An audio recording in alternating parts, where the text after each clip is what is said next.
Assalamualaikum warahmatullahi wabarakatuh. Oke, terima kasih. Selamat pagi, salam sejahtera bagi kita semua.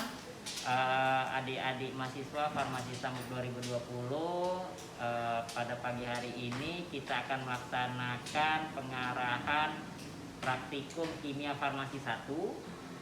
Selanjutnya akan melakukan pengisian regen di botol regen masing-masing kelompok, seperti itu.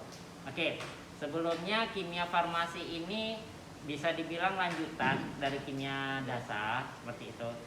Tim kimia farmasi sendiri itu saya, Bu Ike, Pak Purna, tapi nanti Pak Purna di kimia farmasi 2, di kimia farmasi 1 tidak. Kenapa? Karena nanti kalian jumpa Pak Purna di farmakognosi, seperti itu. Selanjutnya Ibu Irma. Jadi seluruh tim kimia dasar naik ke sini, seperti itu ya. Oke. Sebelumnya kalau di masa yang normal kakak-kakak kalian itu kita itu akan memeriksa 6 kalau saya tidak salah: alkohol, fenol, alkaloida, sulfonamida, baru asam, golongan asam, baru golongan sisa. Tetapi karena ini pandemi dan memang harus dipersingkat waktu laboratoriumnya, dari 6 ini diambil alkohol, fenol, dan juga golongan sisa, seperti itu. Oke, Pak, sistemnya bagaimana nanti, sistem penilaiannya dan sistem praktikumnya itu seperti apa? Oke. Biasanya juga di pandemi, di zaman sebelum pandemi, waktu kakak-kakak kalian terakhir kali anak 2019 lah sepertinya yang merasakan kimia farmasi ini utuh, yang sekarang sedang PKL. 18, 19 pun tidak, anak-anak 18, farmasi 18 yang mau wisuda, ya kan? Sistemnya seperti ini.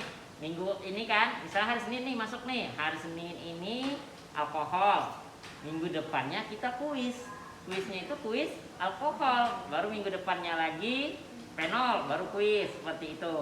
Kenapa? Supaya terlatih. Waktu masih ingat nggak waktu kalau kimia dasar walaupun praktikumnya itu online, itu apa yang dicari?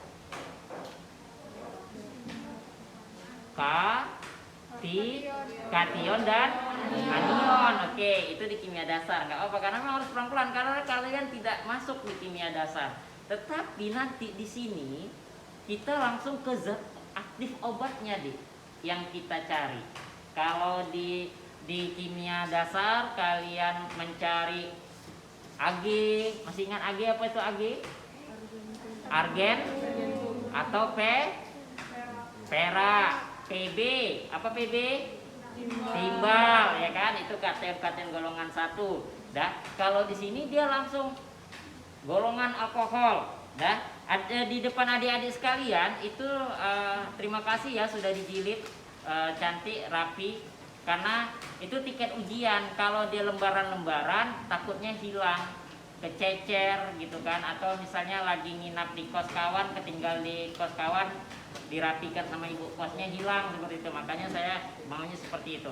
Bisa dilihat di alkohol itu kan ada sekitar 10 ya zatnya. Udah buka? Dari mulai metanol, etanol, etilen glikol, propilen glikol, sampai ke manitol.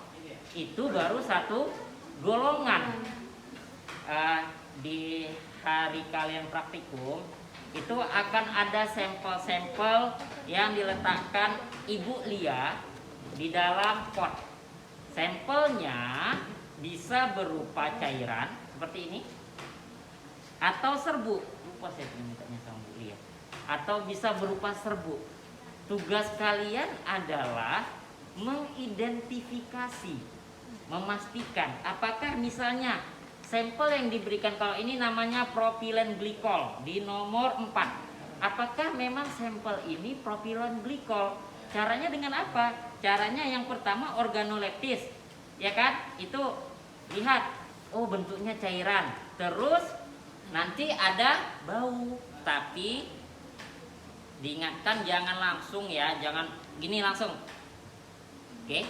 Kenapa? Ada yang bau-bau yang seperti kayak nanti amonia, itu kita bisa terpental langsung tuh, karena kan luar biasa. ya kan? Tapi saya ingatkan kalau boleh jangan titip bau dan jangan titip rasa. Kalau titip absen kalian udah biasa kan? Tapi kalau titip bau dan titip rasa jangan.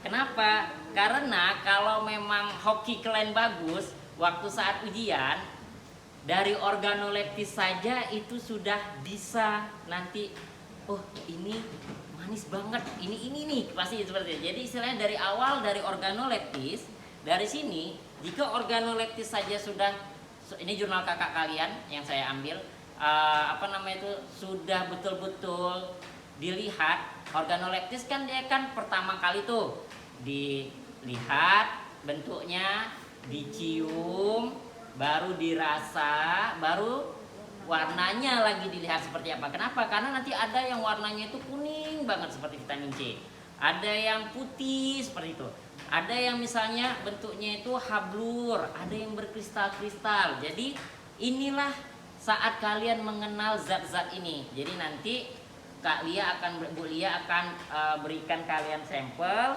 baru dilakukan pertama organoleptis, baru yang kedua ini kan ada nih, sebetulnya semuanya sudah terekam di sini, ya kan? Prosedur-prosedurnya sudah kita berikan juga. Reaksi azo caranya sudah ada.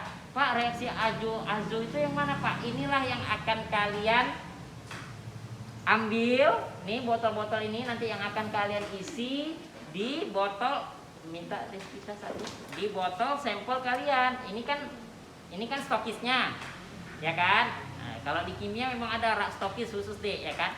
Jadi nanti dari sini setelah pengarahan kita ini, dari sinilah yang akan kalian ambil dan kalian masukkan ke sini. Misalnya ini reaksi Zwicker. Nanti Zwicker pakainya di mana ya Pak? Ya nanti kita pelajari Zwicker. Jadi nanti ada namanya reaksinya tuh reaksi azo, ada yang NaOH kan, ada macam-macam reaksinya. Inilah yang akan kalian kerjakan hari ini. Oke, paham ya? Ntar dulu kita ya. Oke. Selanjutnya sampai ke sampingnya lagi halaman 2 reaksi kuprifil. Nanti juga ada reaksi kuprifil, baru ada namanya esterifikasi. Bisa nggak ada yang tahu nggak ester itu apa sih? Maksud dari esterifikasi itu apa sih? Di kimia dasar ada ini. Ada yang tahu esterifikasi seperti apa? Ester.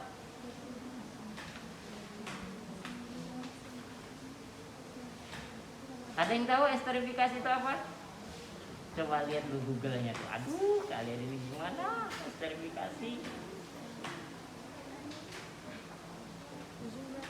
Desmita, esterifikasi apa Des? Belum tahu? Pencampuran antara asam benzoat sama salisilat ya Pak? Bukan. Reaksi esterifikasi adalah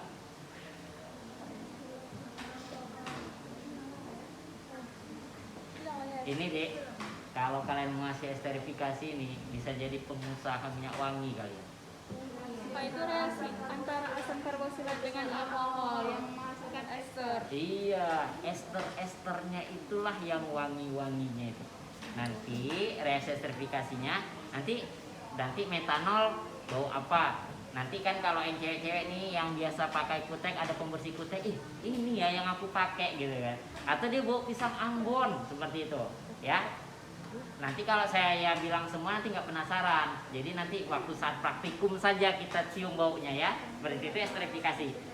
Baru nanti, jadi kan kayak gini kan, yang tadi kan, misalnya nih kuprifil, hasil pengamatan kalian yang ditabung reaksi, jadi kan zat, ini kan sampelnya kan, propilen glikol, bisa dalam bentuk serbu atau dalam bentuk cairan.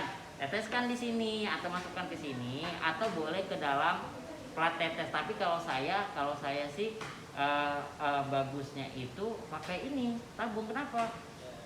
Yang namanya bereaksi itu adalah misalnya zat A tambah zat B mengendap, zat A tambah zat B berubah warna, zat A tambah zat B menghasilkan uap, zat A tambah zat B ada baunya.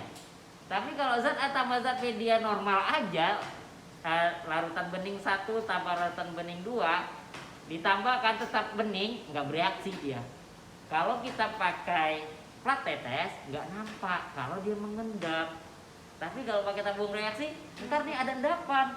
Terus nanti, Pak, kenapa ada lapisan 2 ya Pak? Nanti seperti pembeda alkohol dan fenol, ada amil alkohol kan? Nanti coba pelajarin lagi, amil alkoholnya yang mana yang putih, yang mana yang merah untuk alkoholnya di atas atau di bawah, itu akan nampak kalau di tabung reaksi. Makanya pakai tabung reaksi. Udah, setelah itu dicatatlah di sini apa warnanya, segala macamnya. Oke.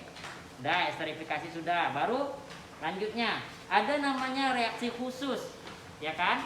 Tapi reaksi khusus ini tidak semua zat yang mempunyai reaksi khusus. Dah, zat yang punya reaksi khusus ini contohnya di sini apa? Gliserin. Manis itu gliserin. Nah, jadi ada reaksi khusus dengan penambahan asam oksalat dan resorsin akan menjadi warna ungu. Seperti itu. Itu berarti reaksi khusus untuk gliserin. Reaksi khusus itu adalah reaksi yang spesifik untuk zat itu. Jadi kan seperti saya bilang tadi, kalau dari organoleptis kalian sudah betul-betul, ya kan, itu sudah enak nanti. Sudah mengarahnya itu sudah enak. Aku curiga deh kayaknya inilah zatku, seperti itu. Oke. Itu yang akan kita lakukan sampai ini kan ada kristal nih katanya nih kan, reaksi kristal. Reaksi kristal nanti saya contohkan bentuk kristal itu seperti apa sih. Oke. Nanti ini boleh foto, ya kan? Kita pakai mikroskop. Jadi kayak ini.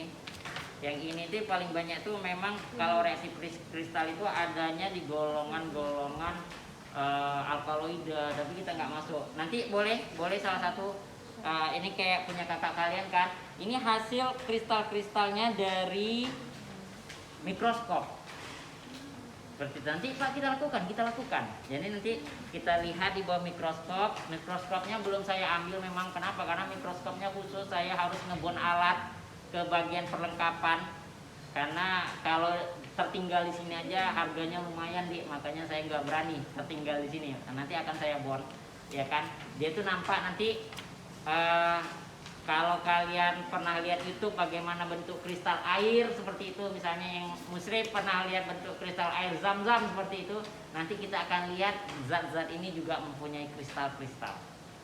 Oke, ini nanti boleh difoto, ini bentuk-bentuk kristalnya seperti itu, ya. Oke, nah. Ada sih satu buku yang kalau nggak tebal bukan farmasi ya kan? Harus tebal itu baru farmasi. Kalau nggak tebal ya bukan farmasi kan, kayak gitu. Ini bisa kalian nanti saat praktikum, ini penuntunnya. Waduh Pak, ngelihatnya aja udah gimana gitu ya kan. Jangan tanya ini terbitan tahun berapa ya, karena saya juga belum lahir ini udah terbit seperti itu. Tapi di sini sudah lengkap semua, nanti bisa dipinjam. Ya untuk kalau memang kepo gitu. Tapi kalau di penuntun kita ini sudah diarahkan yang spesifik-spesifiknya. Ini bisa dipinjam. Nanti ini kayak ini contohnya nih, metanol. Ini tambah ini menghasilkan ini tambah ini menghasilkan ini. Lengkap dengan reaksi-reaksinya ada. Seperti itu. Ini gratis, tapi nggak boleh bawa pulang. Jadi begitu siap praktikum masukkan lagi. Gitu. Dah. Tuh. Selanjutnya Pak, nanti kan tadi kata Bapak ada kuis. Ini Pak gimana Pak kita sistemnya Pak? Karena kita memang sedikit. Yang kami rencanakan adalah minggu pertama alkohol, minggu kedua fenol, udah. Minggu ketiganya kita itu kuis alkohol dan fenol. Jadi langsung gabungan. Baru minggu keempatnya UTS. Dah. Setelah UTS kan masuk lagi tuh asam. Setelah asam, kuis lagi asam, baru kuis lagi alkohol, fenol, asam, baru UAS. Pak, ini Pak di kehidupan nyata ini Pak, kerjaan kami ini di mana sih Pak gitu ya kan.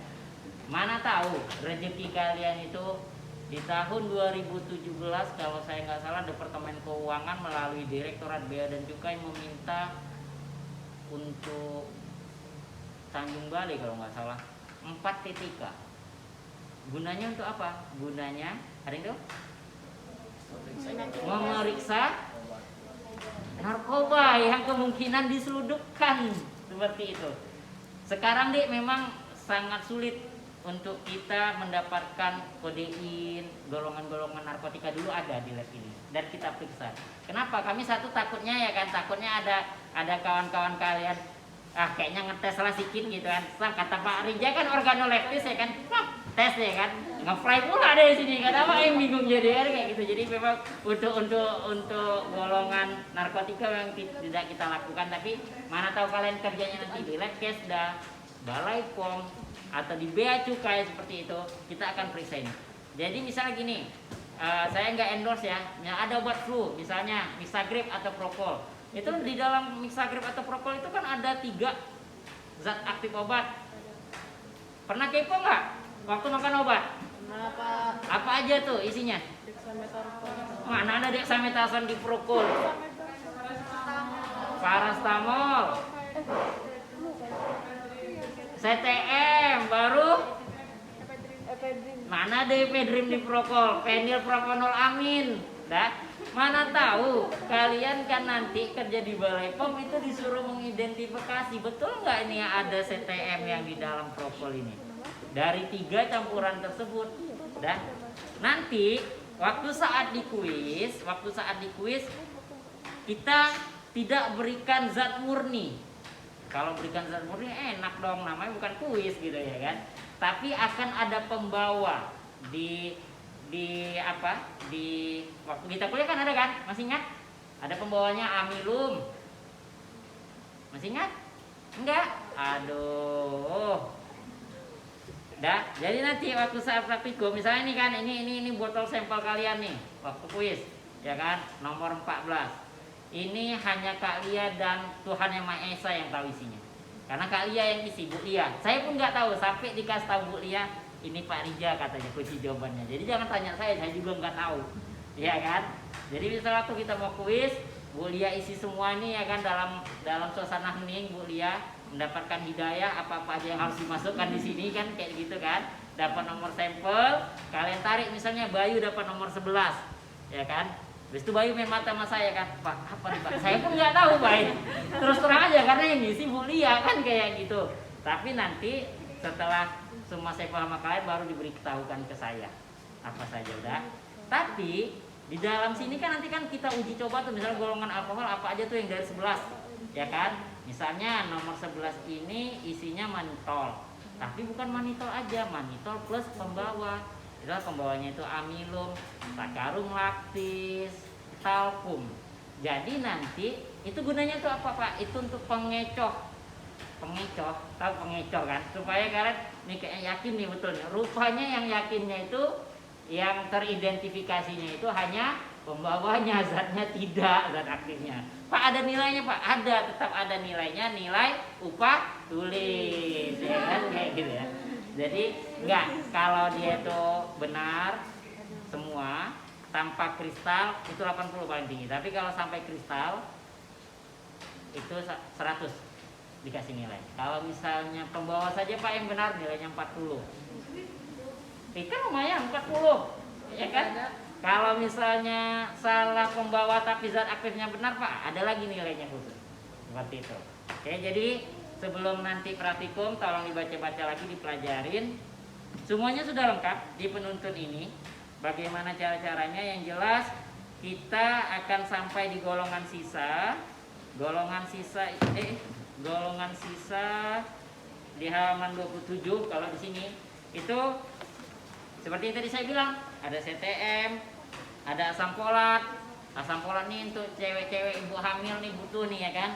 Baru ada vitamin B1. Ini vitamin B1 ini kalau yang kampungnya daerah-daerah Tarutung sana itu begitu dia nanti kita pengarangan, ada nanti reaksi pengarangan, itu satu lab ini akan bau kacang si hobuk vitamin B1 ini. Kenapa? Dia bau kacang yang dibakar seperti itu. Jadi memang ada spesifiknya.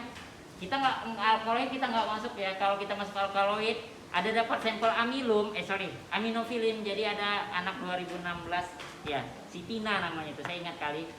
Dia waktu organoleptis dilihatnya kan dia aminofilin dan tiofilin ini dekat gitu kan. Tapi dia memang tebaknya nih aminofilin. Tina namanya. terus dilakukannya pengarangan, satu ruangan ini bau pandan, udah dia langsung buat semuanya di jurnal, di apa dia, di kertas ujian, dan langsung ACC. Kenapa? Karena dia memang spesifik dia baunya.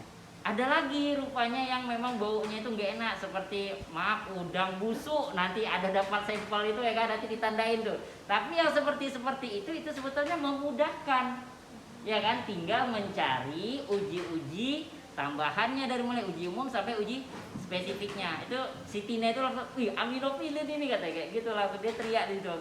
Memang betul aminofilin, ya memang mungkin hoki dia ya, dia dapat aminofilin waktu saat ujian akhir semesternya.